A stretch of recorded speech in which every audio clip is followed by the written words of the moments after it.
Unti-unti nang gumuguho ang global security system ng mundo.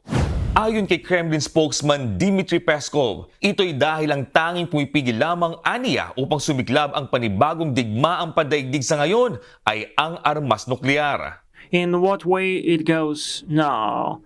So, the global security system has been eroded and there is nothing left but the nuclear deterrence. This is something that prevents us from a global war. Sa panayam nitong Miyerkules sa Russia, sinabi ni Peskov na kanya-kanya ng pagpapalakas ng kapasidad pangdepensa ang mga bansa dahil sa makabagong teknolohiya at hindi malayong magka-interes na rin ang iba sa nuclear weapons. But the technologies are developing the way that new types of warfare, conventional ones, non-nuclear ones, would emerge. But in terms of the destruction capacity, they actually could match the one of the nuclear weapons.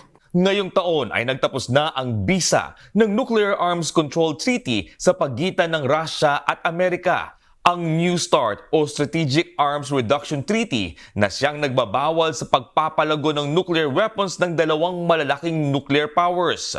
Nag-expire ang kasunduan noong February 5 at wala pa ni isa sa US o Russia ang nagpaparamdam kung nais nilang palawigin pa ito. Ibig sabihin sa ngayon, wala nang restrictions o regulations kaugnay ng pagdevelop nila ng armas nuklear. Sa laban ng Russia at Ukraine, iginigiit ni Ukraine President Volodymyr Zelensky na posibleng gamitan sila ng Russia ng armas nuklear, kaya ganun na lamang ang pagpapasaklolo nito sa mga bansa sa Europa at Amerika.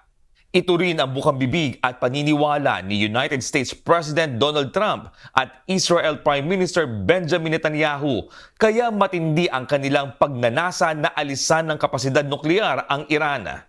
לאיראן לא יהיה נשק גרעיני. וכל עוד אני ראש ממשלת ישראל, זה לא יהיה. And last week we signed a historic agreement to end the conflict with Iran, fully open the Strait of Hormuz, and accomplish what no president has ever been able to accomplish before. Iran will never have a nuclear weapon. That's done. Sa ngayon, may umiiral na Non-Proliferation Treaty sa pagitan ng mga bansa na naipatupad noong 1970. Na-extend indefinitely noong 1995. Sa panahon ng kasunduan, 5 bansa lang na mayroong armas nuklear bago ang taong 1967 ang kinikilalang legal: ang Amerika, Russia, United Kingdom, France at China. Matapos ang 31 taon, nagdeklara na rin ng possession ng nuclear warheads ang India, North Korea at Pakistan. Ang Israel ay pinaniniwala ang mayroon na rin nito, bagaman itinatanggi pa rin ng kanilang gobyerno.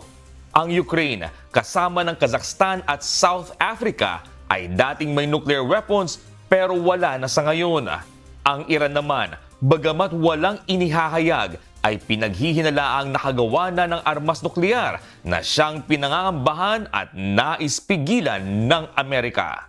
Jack De Ocampo, UNTV News and Rescue. Diyos ang aming sandigan, serbisyo publiko ang aming pinahahalagahan.